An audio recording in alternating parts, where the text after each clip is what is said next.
Greetings and salutations. Happy Sunday, if it's Sunday. We are at week 10. This is week 10 of my check-in of The Artist's Way by Julia Cameron. I guess again, things to discuss. I want to start off by saying that I've decided to make a change in my check-in videos for these last 3. I'm not really gonna go too much into reading notes. I'm just gonna kind of just give an overview, and if I do bring up the reading notes, it'll pertain to any synchronicities and feelings. It brought up examples that I feel helped really relate the lesson that Julia brings up, and you know, for each one teach one. So just want to share the gems, certain things that were epiphanies in my journey and things of that nature. So yeah, no more reading notes. Let's get down to the nitty gritty, you feel me? This week is week 10. It's all about recovering a sense of self-protection. And of course, 7 out of 7 with the morning pages. I feel like I've made a breakthrough, a discovery. I think I've mentioned it before, but I was going back and forth about whether or not I wanted to continue the morning pages past the 12 weeks, past my creative recovery graduation. And I have made the decision this week to continue the morning pages after I was trying to find the balance of it and just see where I wanted to place it within my life. Like, am I only gonna do it during certain times, like when I'm in the process of my artistry or my craft or in the midst of a project? But I think overall, the day-to-day dump of my mental brain on paper just really helps me come back to myself. And that's one of the things Julia mentioned this week, is that the morning pages, it's like withdrawal and it's a trail, you know, back to ourselves. So it's like all these things. So yeah, morning pages was good, 10 out of 10. I mean, well, yeah, with 10 out of 10 across the scoreboard, yeah, but no, 7 out of 7. My artist day, I am going on my artist day today. Had to reschedule it. Was originally gonna go Friday, but just simply could not. And then, yeah, Saturday I rescheduled it, so I'll be going tonight. So that'll be fun. I'm looking forward to it. So let's get on with like the overview of the week and the day and how it affected me and all that jazz. So I would say that, like, yeah, Monday was like a pretty good start. Ultimately, between Monday and Tuesday, I just got some really bad news. I suffered a loss in the family, and it just really hit home, like to the heart. And so between Monday and Tuesday, it was just like a lot. It was a lot. I mean, even now, you know, body feels heavy, heart is heavy. Don't really know how to move past this time, but like I'm moving, so that's something. So yeah, Monday and Tuesday just wasn't the best day. You know, Wednesday, I did note that I found like a new creator on YouTube, Marina McBain, and she talks about like Hollywood and different news and things of that nature on her channel. But I was watching her Botox and nepotism videos, and I don't know, as an actor, I feel like it just really like did something to me, like my feelings. Like, it just really made me feel like understood and reassured, because she ended up bringing up age and the fact that women have it a bit tougher in the Hollywood industry versus like their male counterparts. And yeah, I just kind of felt it, because she made this comment that like after 30, you know, Hollywood just kind of feels like you're done. Once you turn 30, that's it. It's over. Like, if you haven't made it by now, it's over. And if you don't look a certain type of way, like, they don't want you to age, you know, especially as a woman. Like, if you get typecasted, or you rarely get casted at all. And so sometimes a lot of iconic actresses have gotten Botox in attempts to look younger and to stay relevant, you know, to stay booked and busy. So it's just very eye-opening and just very nice to just look at that video. And I thought that she was like really hitting on the head, and it's really nice to see another person who's just as interested in the industry and into the craft as I am, because she mentioned Botox and how one of the things that Botox does, which hurts actors, is just it takes away the emotion in the face. Like, acting is all about that human to human connection, and one of the ways that our brains processes emotions and feelings is through the emotions, through the way our facial expressions displays our emotions. And I don't know, it was a very humanly experience, and I just really connected with that, because I'm just like, yeah, like that is the human experience. Like, we can't live forever, and the health things that come with Botox is just like, but all that came about, and I felt like that was like really nice to come about. I had a synchronicity on Friday. I was listening to this song, I'm Sorry, by Arlo Parks. And it was so funny because I knew about her. Like, I've been new about Arlo Parks. Like, I've listened to this album, I've listened to this song like multiple times. It always comes into rotation when I'm listening to my music. But I was at work and I was listening, the song came on, and Yazuka, I believe that's her name. Yeah, Yazuka was a feature on it, and she was rapping, and she's this French artist, and she was rapping, and I was like, oh my god, I wonder if this is that artist that girl introduced to me one time. And I looked at the title of the video, of the song, and it was, and I was like, oh my gosh, that's really nice. About 2-3 years ago at one of my old jobs, one of the servers told me that I would like an artist by the name of Yazuka, and she said that to check out her Tiny Desk and stuff, and I did like her, but I never really dived into Yazuka's discography. Like, I just kind of listened to the Tiny Desk, and I went back and I was like, you're right, like I do like her, I am interested, she seems like an artist I would really be into, but I just never like dived in. So I thought that was really cool to just kind of like be present in the moment and to hear something new from a song that I've listened to on the day-to-day basis, like, so passively. I just felt like that was a good depiction of how I'm becoming more present in the moment, how I'm just really valuing my time and my energy, and just becoming very aware of myself and my surroundings, so what makes me feel good, and these aha moments, like, yeah, so that was really nice. I had a few other synchronicities. I was writing my morning pages one of these days, and it made me think about one of my classmates from high school, how she had one business. She started one business during undergrad, and now she has a completely new business.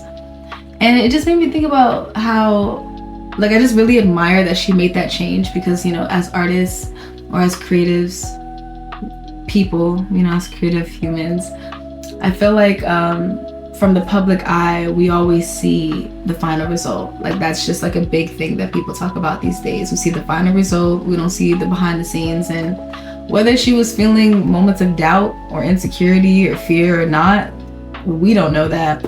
She just made the switch, and she's been very successful in it. And I don't know, it's cool to see someone that doing the damn thing. It's very inspiring, it's very moving. And again, it's just one of those reminders that if one person can do it, you can do it too. And I also think that that's a lot of like the common theme that Julia was discussing this week as well. So which makes me want to go into the notes. No notes, but just like a few things. Okay, so like I mentioned earlier, week 10 was all about recovering a sense of self-protection. And this week, Julia says that I'm going to explore the perils that can ambush me on my creative path. First topic was dangers of the trail, and I feel like she's just going into how there's just different blocks as humans that we have that block us on our creative journey, and it differs within all of us. She mentioned drugs, sex, food, work, you know, your dangers on the trail, on your journey that derail you from, you know, your path. You know what that is deep down. I know what that is. I've had to do some slight digging and stuff, and I did discover some feelings, but we all know what that is. And so that's what she's mentioning here. I really related to work. Really related to work, which is the very next topic. Workaholism. Workaholism? I'm pretty sure it's workaholism. Workaholism. And she said that a lot of people don't think that they're workaholics. And then she has this quiz of 20 questions, and she's like, yeah, answer these and like get back to me. That's basically what she's saying, LOL. And the quiz was cool. I feel like the quiz kind of already confirmed what I already knew. And I've always identified as a workaholic, you know, being a Capricorn, being the GOAT of all signs. It's just kind of like, you know, I just thought that was part of my character, which I think it is. And I enjoy work. Like, don't get me wrong. I feel like I work hard. I literally have to be told to pull away, like, you know, but I can play just as hard. And I think in this process, I'm finding the balance in this recovery. It's just highlighting how much I need to play as hard as I work, and what is work to me. Like my regular 9 to 5, like I feel like that's not really work. Like that's my job. The work that I really need to be putting in is like with my craft and with my artistry. That is the real work. So yeah. Workaholism was a very good section. She mentions this bottom line that we have to set for ourselves, and that's actually one of the tasks this week, to like create boundaries. You know, bottom line, I will not do this, that, and the third. And yeah, drought. Okay, yeah, drought was the next topic. Okay, and then we have fame. Okay, competition. Okay, I really like drought. Drought really made me come face to face with myself. I will say that, because I noticed how, like, because in the morning pages, like I was like writing and I was like going in about how I feel like I've been blocked since 2020. Like I was really about to say that, and then I had to stop myself, and I was like, well, 2021, because that's when Nude Expressions dropped, my last EP. But then I was like, well, no, we've done things. Like, you know, me talking to me, I'm like, I've done things. We've done things since 2020, 2021. I mean, maybe that was like the start of like some emotions. I mean, a lot of life was happening at that time. It was very heightened, but like we still did things even after. I think what it was is that after Nude Expressions, I felt like I should have been skyrocketing in my artistry, and I didn't, which is an okay discovery. Like that's all right to like be aware of, but I don't think I've been blocked all this time. And in this section here, Julia just says that we all have seasons of drought. Like in any creative life, there are dry seasons. And I just feel like, oh, I think that was just like an aha moment for me, that like I think I've just been in a drought. I did some digging, and I feel like I've been creative literally all the way up until 2025. Because after I dropped Nude Expressions, I graduated, went home, and I really like put like my effort into my entity, which is ACTFCO, like for my acting and storytelling. And it was hard. Shout out to my wife again. She's always there. Y'all, get someone who like loves you and supports you like endlessly, you feel me, boundlessly, because that shit, you can't put a price on that. And like, you know, with her like by my side, I feel like I really like poured into that. And I have things, but within 2022, 2023, like I did stuff. And then even though I did my social media detox 2024, I had just moved to a new city. You know, I don't think my focus was on that. My focus was on just getting acquainted with the city and people and having fun, which I did. Man, I went to this Bop to the Top tour, which was so great for my inner child. I wanted to go this year, but couldn't. But they'll see me next year, you feel me? And I saw my artist, my favorite artist of all time, Childish Gambino, Jhené Aiko, another artist that inspires me. So, and then, you know, I went to Pride, I had fun, I made relationships, made new friends, you know what I'm saying? So, you know, I really feel like the start of my blockage and my drought was 2025. So that was a discovery in reading, which was very nice. That was very cool. Because damn, like I feel like I've just been so hard on myself. Shout out to the compassion week, because ever since that week I feel like I've been being very gentle with myself and my inner artist. She talks about fame, and I feel like I can go ham with this section, but I'll just say in the first sentence really just hits it on the head. Julia says that fame encourages us to believe that if it hasn't happened yet, it won't happen. And she says fame is not the same as success, and in our true souls we know that. So yeah, do with that what you will, but that really moved me.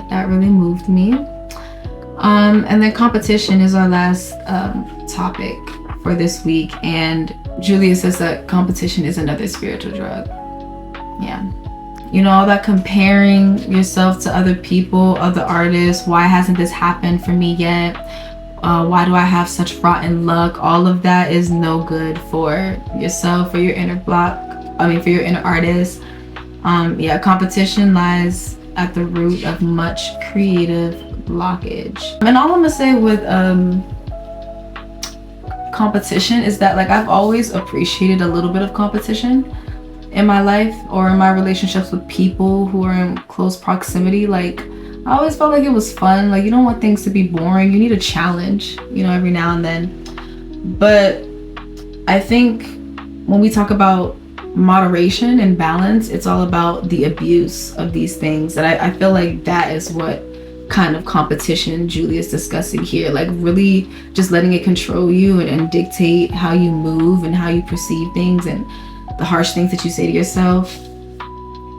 It's no point. There's literally no point. We're all on our own paths, and that's just self-destruction. There's no good is gonna come of it. And so, you know, I think a little bit is okay. And when I say a little bit, I literally mean like 2%. Like, this is not something I think is like necessary for success, for greatness, for artistry, for freedom.